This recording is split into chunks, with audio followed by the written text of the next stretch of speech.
Hello everyone, this is Man in the Black Hat, and welcome back on this lovely 4th of July for more Let's Play Fable 2. I know this post is up a little bit late, but oh well. Oh hey look! A treasure chest that requires only one silver key. I wonder what could be inside it. Why, it's a dog training book, Combat Number 2. Whistle for your dog? Whistle for your dog. Come on, hero, I know you can do it. There we go. And just press the up button, and you'll use the book. Up button on your D-pad. Now, it's a good idea to check every single one of these. You never know what you're going to find. It's mostly just going to be 2 and 3 and 1 gold pieces, but sometimes what it says when you access these is really funny. And it's worth it to go search these, if nothing else, for the small amount of items and the humor present in the game. You really never know what's going to be on these shelves.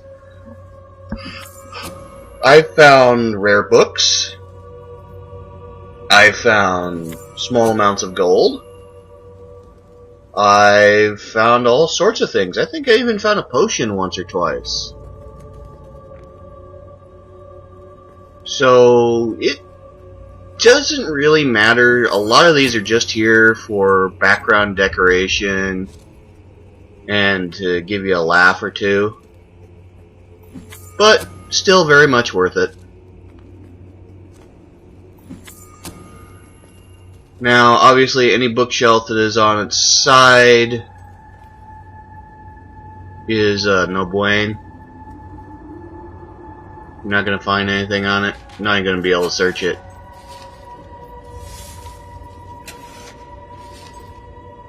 I don't know why you can't search the books that are on the floor, but oh, hey look, more money. That's another treasure spot that's completely random.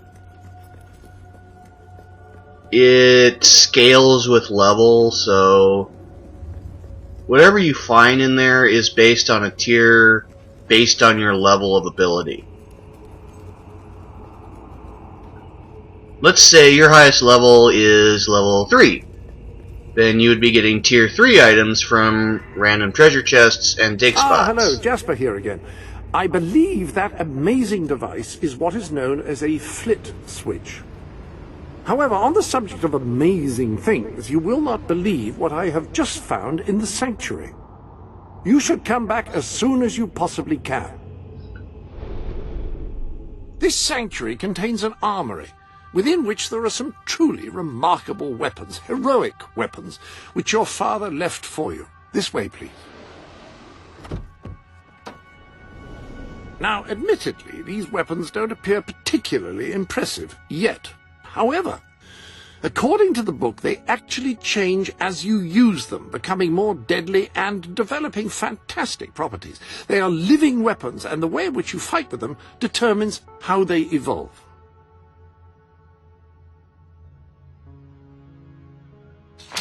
That sword is certain to cut a swathe through your foes, and depending on whom you kill and how, it will grow ever more powerful. Well, now that you have a proper weapon, you should return to the chambers underneath Brightwall Academy. Yes, the flit switch. Now, the way you activate these is by hitting them. Your new weapon should serve that purpose ably. And almost immediately we get a gift of a new weapon. Now, I'm not going to stick with the hero sword, because the hero hammer is actually more worthwhile against undead. It does more damage, and its rate of attack is pretty decent. You're much less likely to get overwhelmed by these hollow men. Which, as you can see, hollow men are now your low-level enemies. You're going to be seeing them a lot. 3 knocks from your sword, will take out a Hollow Man. 2 shots from your Fireball spell will take out a Hollow Man. And that's 2 directed shots, by the way. Not 2 area effect shots. I think it's 4 area effect shots to take out 1 Hollow Man or multiple Hollow Men around you, if it hits multiple at once.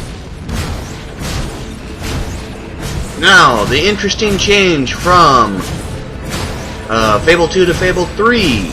You'll notice that I'm only getting 1 type of experience orb now, and I'm automatically collecting them. That's because you use experience by guild seals, so you're actually getting pieces of a guild seal, not experience orbs. You do not level your individual skill, will, and strength abilities via experience orbs anymore. You get special abilities and items like your spell gauntlet by actually going out there and going on the road to rule and buying them with guild seals. Ah, hello. The Bloodstone Bludgeon. That appears to be all of the gifts. That is the first DLC item I got. It's an okay hammer. I don't really use it because it's not worth a good side hero getting those items. Just not worth it. Now, if you're wanting to go dark side, then Bloodstone Bludgeon and the Inquisitor are some of the best weapons you'll ever get. Any other bit? But for right now, because of the raw power that the Bloodstone Bludgeon has, it's a good idea to have for this area. Now, if you notice, Homeboy didn't tell us about that magic flit switch, but we needed to hit it with a spell anyways. Now, as you can see, Bloodstone Bludgeon pretty much takes him out in 1 hit. The way you want to do this area is very specific. Every single time you come across one of these, you basically want to go in the pattern that fills up the entire area. So, for instance, once I've gotten to this chest, what I actually want to do is use the chest that was on, use the one that the chest was on and go there, but I don't have to.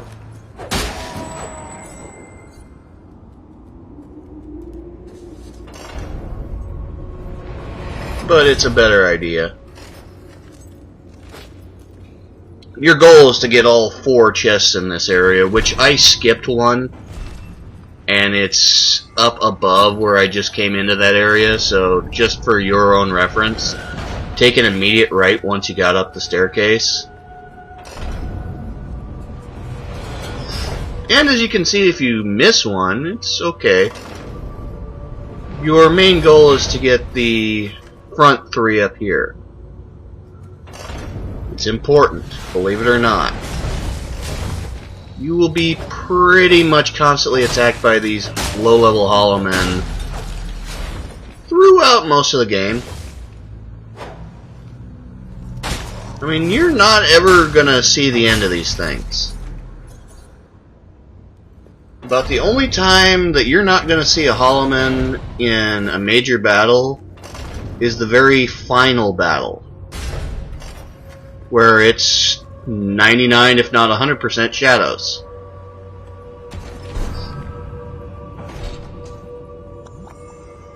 Ooh, stop time potion, those are handy. Now just 2 more and we'll have the pattern complete.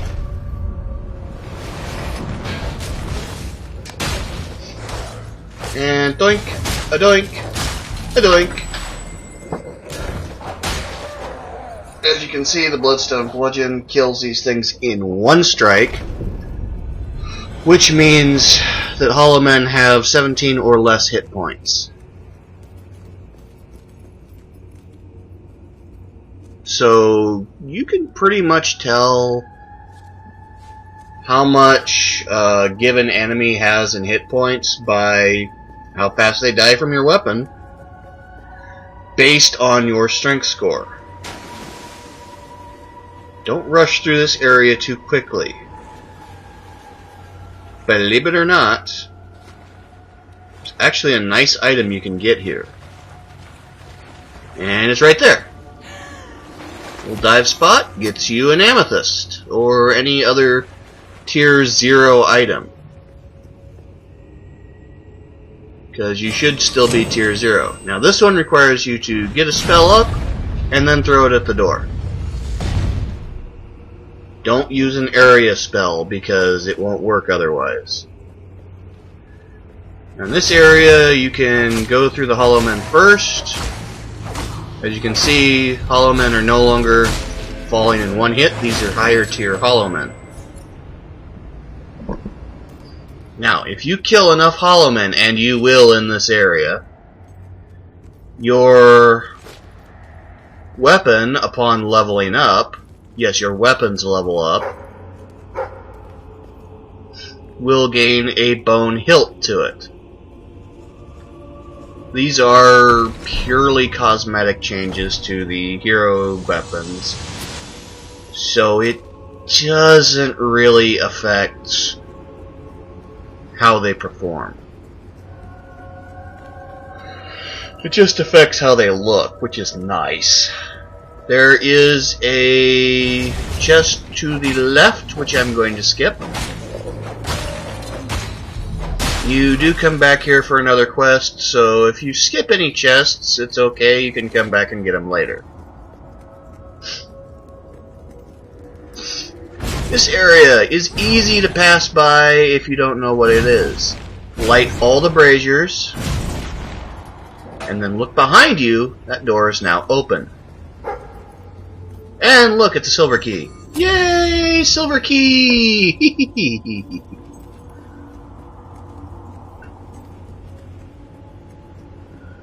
Now, because of the linear nature of this game, getting silver keys does require a bit of looking around when you get the chance. Because otherwise you might miss it in an area that's going to take a lot of intentional backtracking to get to later on. Granted, you do have some points in the story where you basically have free reign to go wherever you want. This is not that area. You have to get all the way to Bowerstone and unlock that area before you're allowed to have free roam.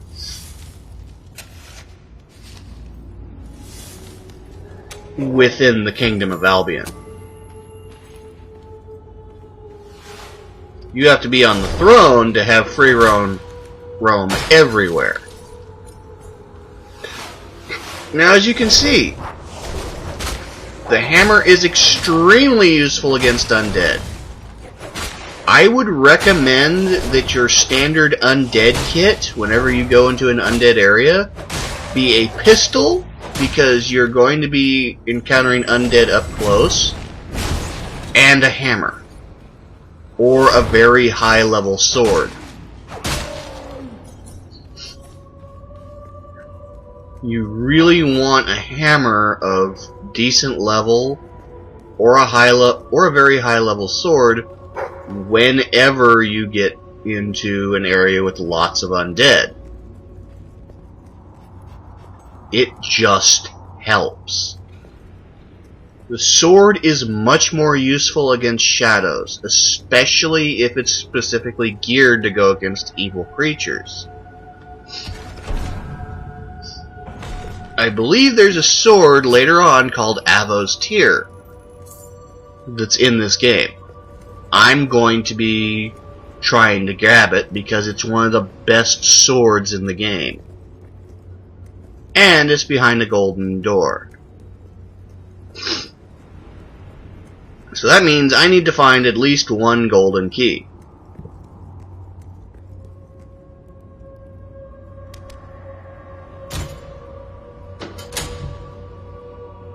Now, there is one or two, actually I think more than two, demon doors that are opened at specific times simply by you having a certain part of the story unlocked. I know that later on, once you're king or queen in this case, you become able to access a demon door that otherwise is completely closed off to you. Now, obviously, this area is meant for you to be going through it with higher level abilities. Well, higher level than you've got, but you can do it right now. Anyways, that demon door waits for you to be king or queen before it will open, and all it does is provide you money. A lot of money. It's actually pretty damn important that you get that demon door taken care of. I'll explain why later on, but for right now, just trust me that that demon door is something that's A, worth waiting for,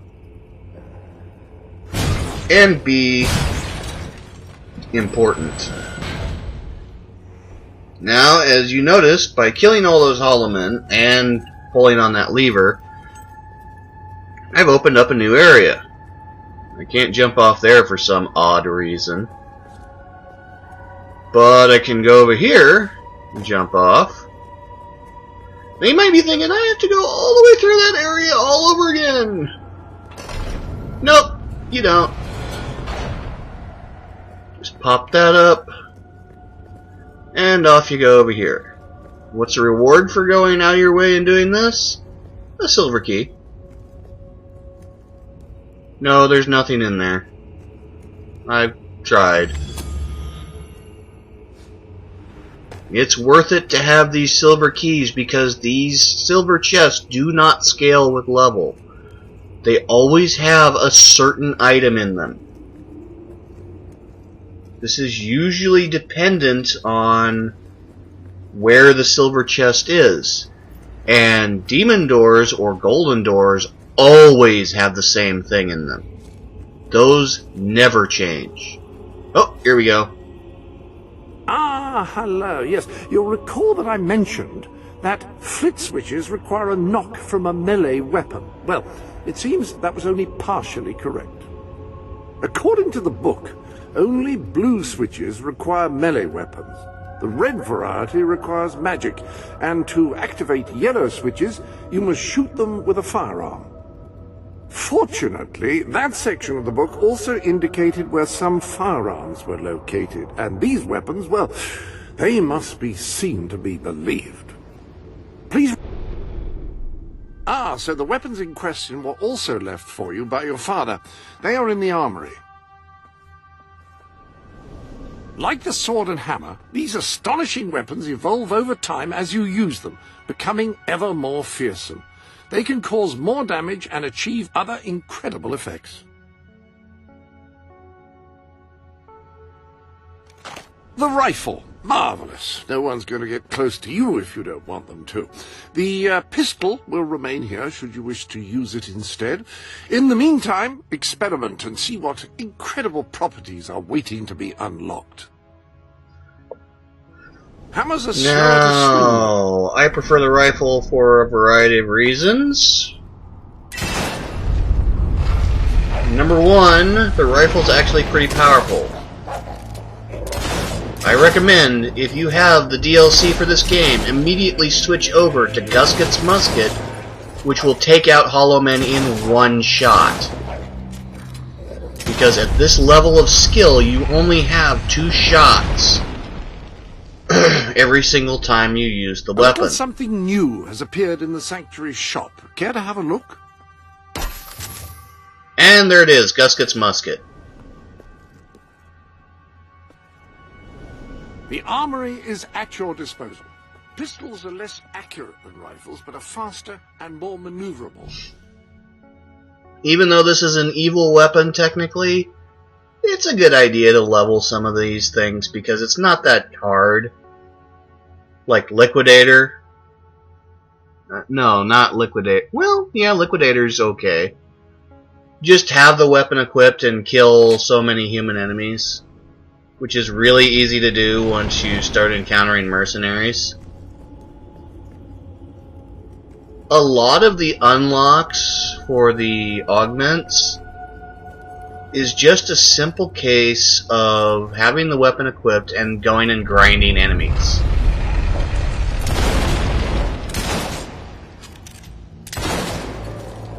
Now, you can immediately focus your weapon attacks. It's a really good idea to do so. A single focus shot from Gusket's musket will kill Hollowmen, except for boss Hollowmen, which are larger and look better armored. Now this is the area where I recommend having the pistol, simply because the pistol's a faster reload. Also, if you want to abuse the hell out of the stop time potion, feel free. This is one area. Oh, see, those are boss Hollowmen. You're going to be seeing a lot of them later on.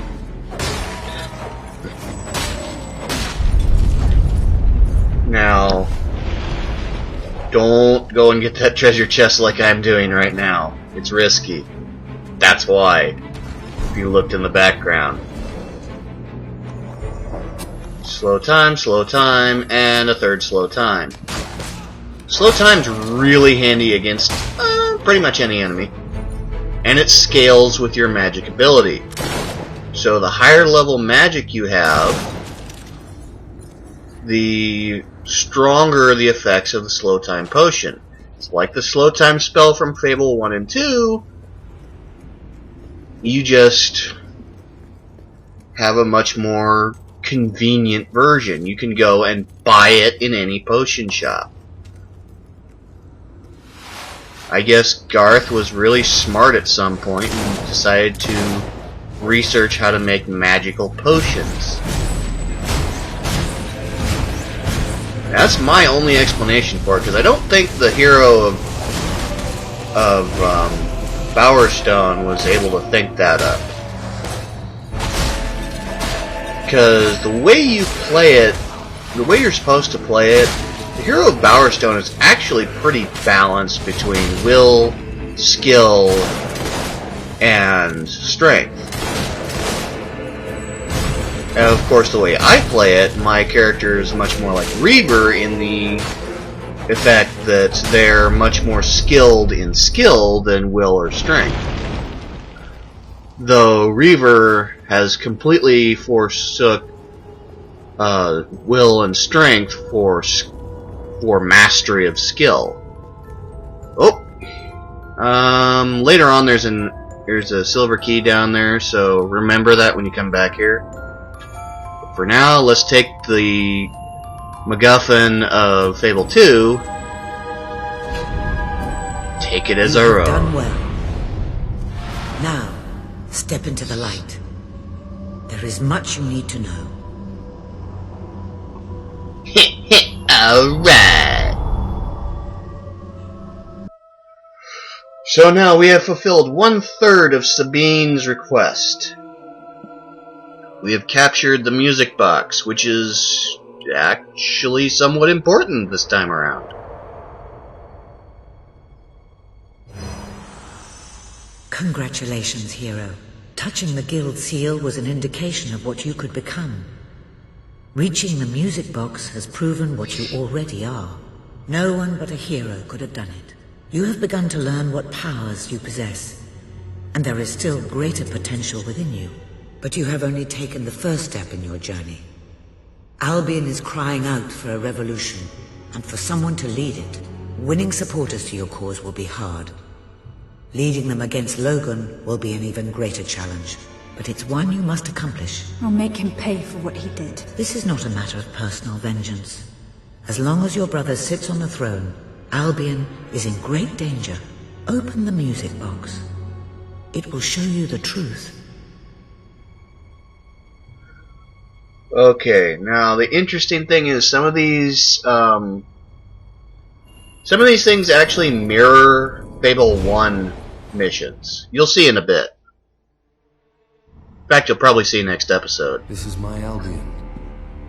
Its cities will bow to my law, or they will burn. Its mountains will bend to my will, or they will fall. This is my Albion. Its people will do as I say, or they will die. Its future will be as I decree, or it will end. I've seen what must be done, and nothing will stand in my way. We will be greater, and we will be stronger, no matter what sacrifices we must make. This is my Albion, and I will see it destroyed before I surrender it. Creepy. If any part of you still doubted the necessity of a revolution, you have your answer. The kingdom will face its own annihilation under your brother's rule. Now, do whatever you must to gain your first ally, for you cannot lead a rebellion without followers. Sabine is a good man, and his people are strong.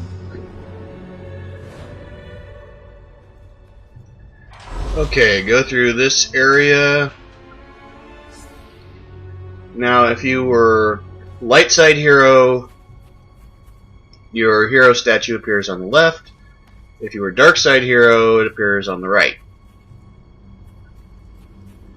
Now, as you can see, I got 83 symbols. So I can open up a good portion of the chests on this side. If you're a dark side hero, then your statue will appear on the right. So the way you go through each mission, each storyline mission, determines which side of the road your character statue appears on. Now, I've got level 2 melee and level 2 ranged. This is good. Magic level 2. This will also level up my spells. Spell potions.